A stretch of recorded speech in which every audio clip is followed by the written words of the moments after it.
If you're a student who needs power on the go and are looking at using apps that are only provided on macOS, you might have considered the Air, but you might have also considered the Pro. Well, in this video, we're going to take a look at the MacBook Pro, whether we should take it or just pass. Hi guys, Archer here, a first year medical student, and I've always been a guy who's been involved with tech and enjoyed it quite a bit, just because I always wanted to have the tools there to get done what I wanted to do on the internet. About 6 years ago, I moved from being an absolute Windows power user and then moved completely across to Mac, and I haven't looked back since. A while back, I remember looking at the MacBook Air and the MacBook Pro and not being able to decide which one I actually wanted. There were so many videos out there, tech reviews about all of the specific little specs that you don't really need to know about it, because all I really cared was, is it able to do what I want it to do?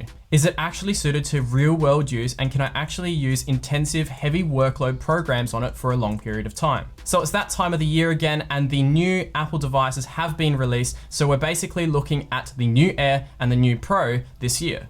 So I wanted to make this video so I could give you my opinion in which one I think is actually the best for what type of student you are. To put it simply, I would say that the MacBook Pro is for those who already enjoy MacBooks. They've looked at the Air, but they think they want a little bit more kick out of the system, and they have a little bit more cash to burn as well. If you need sustained performance, then I have to say the MacBook could be for you. However, there are a few caveats and limitations that are associated with the new chip that's in this laptop. We'll take a further look into this throughout the rest of this video. And where I want to start off is by looking at which students this laptop is really made for, the new M1 chip, app compatibility, limitations, and then pricing and configuration of these laptops. All right, let's get started. For the student who essentially just wants to do basic tasks on the laptop and wants to dabble a little bit in pro applications like 3D modeling or video editing, photo editing, then you should probably just think about the Air instead. Pretty much, the Pro is designed for those more pro level users. If you see yourself running a lot of intensive programs on the laptop at a single time, then you want to think about the Pro a little bit more closely. For example, there are times when I need to be running a Zoom session, recording my screen, live streaming the screen all at the same time, and so that's why I would say the Pro performance is needed in those circumstances. I currently do this on my 16-inch MacBook Pro and it holds up pretty well, although the fans go up to max pretty quickly. The performance of these laptops is just the best that there's ever been in MacBooks, full stop. If we go onto Geekbench, we can actually see the performance of these CPUs. And in fact, we can see that the M1 series is all on top. Particularly, the MacBook Pro is actually performing a little bit higher than the Air. You can see that the new M1 series chips are just beating every other MacBook that's been previously released, and all of the other Macs as well, even those very expensive $40,000 Macs by single core performance. If we take a look at multi-core performance, we can see that those $40,000 and plus Macs are now going to be winning, but you can still see that these M1 chips are above the rest of any of the MacBooks that have been previously released. This is even better than my 16-inch MacBook Pro, which is running on an i9 Intel processor. Of course, there are laptops with higher specs for the same amount of price on Windows, but I just have to say that, there's this whole Apple ecosystem, which is just so easy to use at times, that that's what gravitates me towards Apple. There's actually a lot of small things that this M1 chip has also allowed for, besides just the brute performance that comes with it. For example, one of the small things is that if you open the laptop screen straight away, it's going to start up instantly. Whereas on previous Intel chips, it took a little bit longer. When editing a video on my other Macs that I previously had, the fans would start up straight away and max out. What I found pretty interesting about the MacBook Pro is it finished an 8-minute video in just over 2 minutes, but also the fans didn't even start up at all. And I couldn't hear them one bit, but I would say that if I was exporting and rendering a longer video for maybe like an hour, then those fans would kick in at some point. And that's just to keep that sustained performance. Now, one of the interesting things as well is because of this new M1 chip, particularly on Safari, websites just load absolutely instantly. And I would say that's just because Safari is really optimized to this new M1 chip because it's actually made by Apple. And we can see some of that performance coming to Chrome soon, hopefully. If you're actually just looking for a simple reason why you actually might want to go for the Pro, that might be because of the extended battery life that comes with it. You can just feel that a little bit more comfortable moving around with this MacBook Pro because you understand that you don't have to carry around a charger everywhere that you go with it because it's going to last the whole day. However, despite all of these magnificent updates with the new M1 chip, there are some limits and caveats that we have to discuss. Let's start off with app compatibility. One of the big caveats with this new M1 chip and all of the power that comes with it is that some apps are not currently ready for this new update. Although most of the apps that I rely on are just Apple-based anyway, they are perfectly optimized for the new chip, but there are some common third-party apps that aren't properly supported yet. One of the things that comes to mind is the actual Google Drive Sync backup program, which doesn't actually work with the new M1 chips yet. But that's a really common program, so I think that that's going to be fixed up pretty quickly. But while all of this sort of stuff is being sorted out, I do think that it's going to be quite hard to recommend this for people who want to use this as their main device.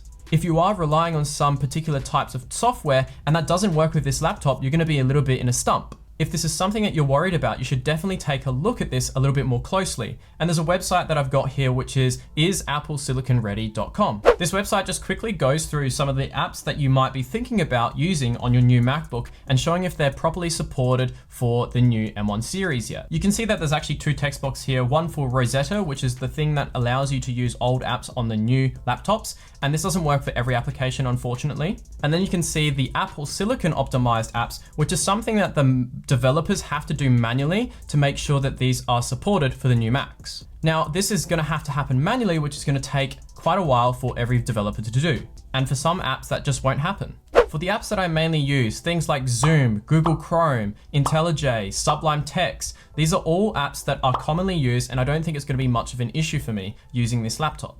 These are really common and popular apps, so I see them being supported properly by the developers pretty soon. If you are a little bit more into coding and computer science and you want to use this laptop, I would probably push you to steer away from this laptop just because a lot of the apps that you're going to be using might be actually rarer and have less support, and that means it's not going to be as likely for these apps to be supported for this device. So I would probably wait until this is more supported or stick to something that you know is always going to support the apps that you want to use.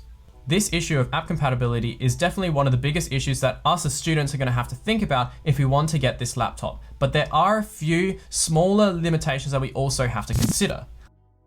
So one of the things that I want to mention first is that this is the first generation of the M1 laptops. This means that Apple is likely to make some changes to this in the next generation when they name something like M1X or the M2 chip. They're going to look at what went well with this laptop and what didn't go so well, and then figure out how they can fix that and make improvements in the next edition. That's something to consider. Even though this is meant to be a pro laptop, there are some limitations which actually would probably stop some pros from using this. One of the things that comes to mind is that with these two ports, we're actually not able to put two external monitors to it. And in fact as well, you're not able to draw any eGPUs out of it. And so for people who rely on these things, like me for example, I have two screens in front of me, I'm not going to be able to use them both with this laptop, which actually stops me from using this as my main device. This is the biggest blow for me because if I were to get this laptop and keep it, I'm going to have to buy a new ultra-wide screen, and I don't want to fork out any more money if I'm already paying for this expensive device. And another thing is this touch bar. So basically, I don't really enjoy the touch bar that much because it does get in the way a lot of the time.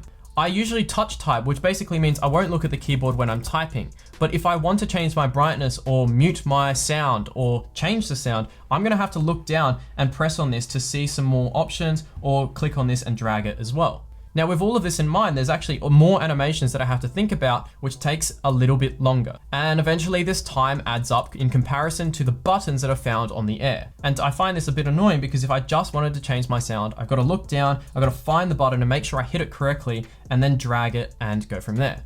Whereas from the Air, I could just basically not look and just remember from my muscle memory that the button is there and press it and get on with my life. Over time, these small seconds are just gonna add up to hours over a year, and it's just gonna be a waste of time. The touch bar is actually useful in some circumstances where the app actually supports it, but for the most part, it's just annoying, so I don't think it's a good thing to have, even though Apple keeps pushing it on us on these new laptops. All right, let's talk about the most important about considering these laptops, how much it's gonna set you back by.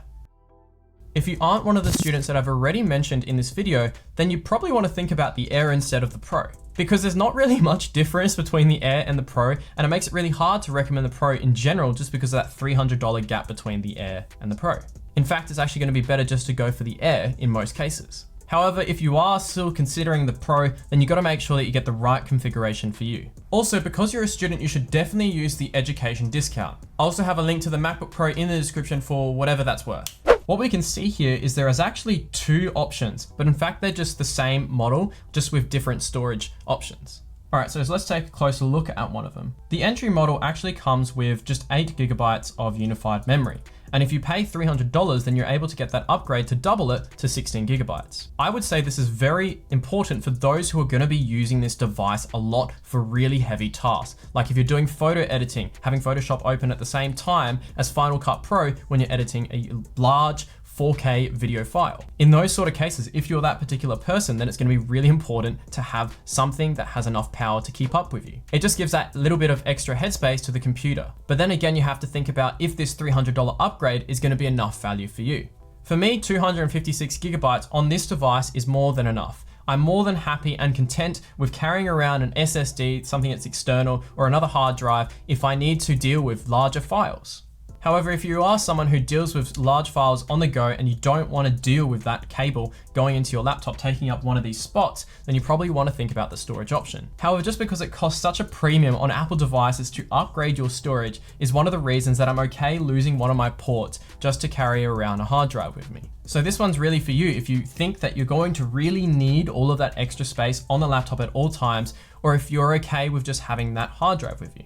Basically, on that hard drive, I'll just put things like games or maybe a big project file that I'm dealing with on Final Cut. Having chosen the right MacBook for me between the Air and the Pro the last few years made it so easy for me to actually get the work that I wanted done.